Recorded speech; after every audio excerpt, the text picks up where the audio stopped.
야구야구 김영준입니다. 디비전 시리즈가 내일부터 시작됩니다. 와카 시리즈의 상대가 가장 쉬웠던 다저스는 곧바로 가장 어려운 상대를 만났습니다. 필리스는 도박사 배당과 전문가 투표에서 가장 확실한 월드 시리즈 우승 후보로 꼽히고 있습니다. 하퍼와 슈아버라는 가을의 사나이 2명을 보유하고 있고 마감 시한을 통해 치명적인 약점인 뒷문을 확실하게 단속했으며 좌한 선발 트리오가 강력합니다. 안 그래도 열광적인 필리스 팬들은 연습 경기를 매진시키며 슈아버와 리얼무토가 FA가 되기 때문에 마지막일지도 모르는 이번 기회는 놓칠 수 없다는 입장입니다. 잭 윌러가 빠진 건 확실히 아쉽습니다. 윌러는 PS 통산 ERA가 2.18이고 선발 11경기에서 10번의 QS를 했으며 심지어 윕은 리베라보다도 좋습니다. 윌러가 있었다면 필리스에게 이번 가을은 너무 싱거웠을지도 모릅니다. 하지만 필리스는 산체스, 수아레스, 루사르도, 좌한 트리오가 훌륭한 시즌을 보냈고 놀라가 마지막 경기에서 시즌 최고의 피칭을 했으며 여차하면 뷰러도 있습니다. 다만 좌한 선발 트리오는 다저스전에서 산체스가 7이닝 2피 홈런 4실점, 루사르도가 7이닝 2피 홈런 4실점, 수아레스가 6이닝 1피 홈런 3실점으로 모두 공략당하는 모습이 있었습니다. 다저스는 20일 전에 이들을 상대해 좋은 결과를 만든 게 엄청난 자산이 될지도 모릅니다. 언더독은 다저스입니다. 디 애슬레틱 전문가 투표는 73대 27로 필리스의 절대 우위입니다. 다저스는 추남들이 깨어나고 있고 스넬과 야마모토가 강력한 피칭을 했지만 신시내티는 이번 PS에 참가한 팀 중 공격력이 클리브랜드 다음으로 나빴습니다. 하지만 그런 신시내티를 상대로 불펜은 8회 초 극장을 그것도 이틀 연속 상영했습니다.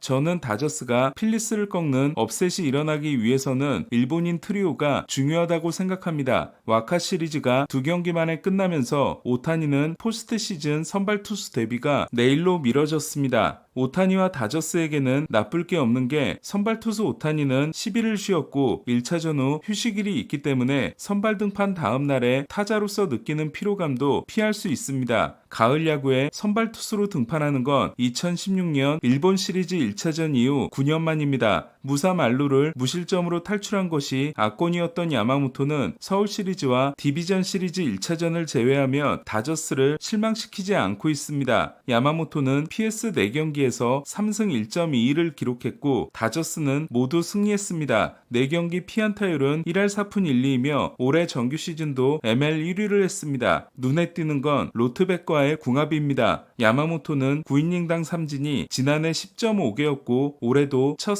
25경기에서 10.1개였습니다. 하지만 최근 6경기는 11.7개인데 로트백과 러싱이 마스크를 썼습니다. 야마모토는 2-3 안루에서 델라크루스를 삼진으로 잡은 것에 대해 로트벳이 커브로 가자고 했고 믿고 던졌다고 했습니다. 다저스의 팀 ERA는 스미스가 마스크를 썼을 때 4.00, 로트벳이 썼을 때 2.89인데 로트벳이 타자의 모습을 보면서 볼 배합의 변화를 주는 걸 더 잘하는 느낌입니다. 오타니의 투웨이와 야마모토의 원웨이가 이미 충분히 검증됐다면 사사키는 25년 만에 리핏에 도전하는 다저스의 마지막 열쇠일지도 모릅니다. 마지막까지 흔들렸던 트라이넨이 와카 시리즈 2경기에서 작년으로 돌아간 것 같은 모습이었지만 트라이넨 한 명으로는 부족합니다. 특히 큰 기대를 걸었던 슈에넨 안조는 로버츠 감독마저 얼어붙게 했습니다. 일본과 미국에서 불펜 경험이 한 번도 없었던 사사키는 얼굴에 점을 찍고 나타난 모습입니다. 사사키가 리앱 등판에서도 고전하자 다저스는 코디네이터인 로필에게 사사키를 봐달라고 했는데 드라이브라인 출신이자 사사키가 일본에 있을 때부터 체크한 힐은 하체 움직임에서 문제를 찾는 데 성공합니다. 포싱 구속이 96.0마일에 그쳤던 사사키는 불펜으로 돌아온 2경기에서 99.2마일과 99.1마일을 던졌고 와카 시리즈 2차전은 100.6마일이었습니다. 더 고무적인 건 스플리터입니다. 사사키는 WBC 때 오타니와 야마모토처럼 파워 스플리터를 던졌습니다. 하지만 메이저리그에는 이마나가와 센가에 해당되는 85마일 스플리터를 가지고 도착했습니다. 사사키의 스플리터가 시범 경기에서 신시내티 타자들을 썰어버리자 너클볼처럼 회전이 적은 스플리터에 극찬이 쏟아졌지만 정규 시즌이 되자 그렇지 못했습니다. 사사키는 마지막 3경기에서 86마일, 87마일, 88마일로 스플리터 구속이 계속 증가했고 타자들은 8번 방망이를 내 6번을 헛스윙했습니다. 사사키가 파워 스플리터를 봉인한 건 안 던진 게 아니라 못 던졌던 겁니다. 사사키는 유레카를 외칠 만한 일이 한 번 더 있었습니다. 사사키는 2년 전부터 새로운 슬라이더를 던지기 시작했는데 이것이 어깨 통증과 메카닉 문제를 유발했습니다. 사사키는 투피치에서 탈출하고자 다르비슈로부터 지도를 받습니다. 하지만 그때 배운 빠른 슬라이더가 자신과 맞지 않았던 걸로 보입니다. 그러고 보면 유현진도 2014년에 배운 빠른 슬라이더가 어깨 부상을 불러온 바 있습니다. 이에 사사키는 세 번째 구종으로 싱커나 커터를 선택할 전망입니다. 한 달 전까지만 해도 로버츠 감독이 올해 다시 볼 일은 없을 것 같다고 했던 사사키가 마무리 또는 하이 레버리지를 맞는 대반전을 만들어낸다면 이는 2연패에 도전하는 다저스에게 극적인 서사가 될 수도 있습니다. 로버츠 감독은 커쇼는 불펜으로 가며 오타니, 스넬, 야마모토 순으로 나서고 글래스나우가 1차전 불펜 대기 후 4차전을 준비할 것이다. 사사키는 세이브 상황에서 등판시킬 의사가 있다고 했습니다. 저는 두 팀의 여러 프리뷰를 보면서 이 문장이 가장 와닿았습니다. 두 팀의 승자는 정해져 있다. 바로 야구다.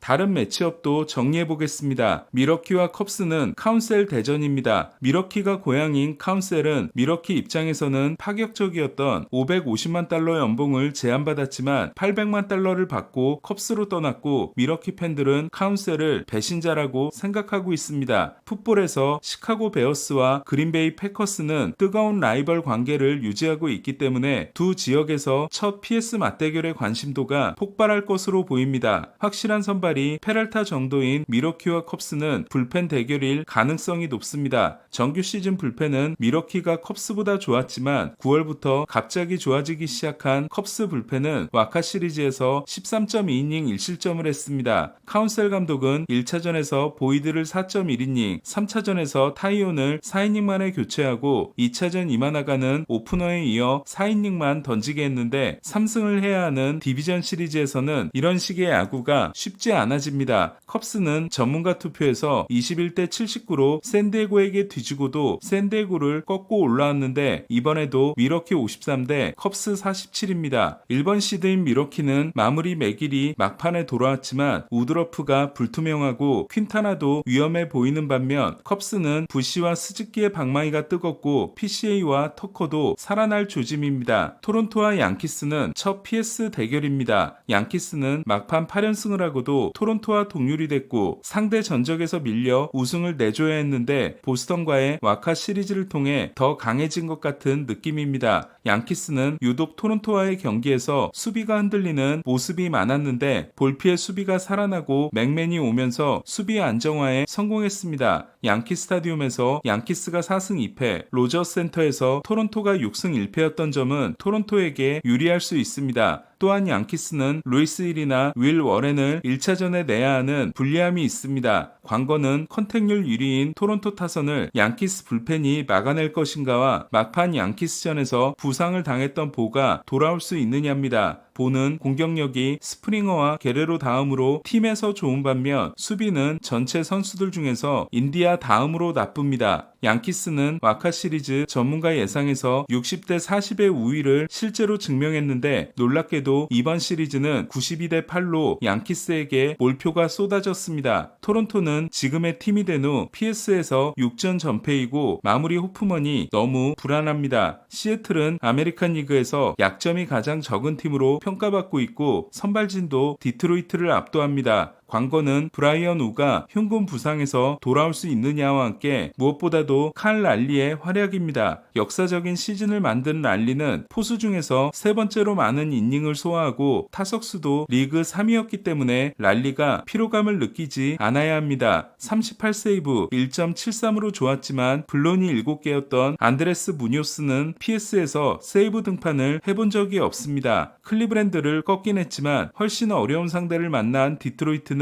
스쿠볼이 2차전에 나서지만 4일 휴식 후 5차전 등판이 가능합니다. 따라서 5차전까지 끌고 가면 스쿠볼에게 해조가 가능해집니다. 그럼에도 디 애슬레틱 전문가 투표는 시애틀 100, 디트로이트 0입니다. 오늘 소식은 여기까지입니다. 야구야구 김영준이었습니다.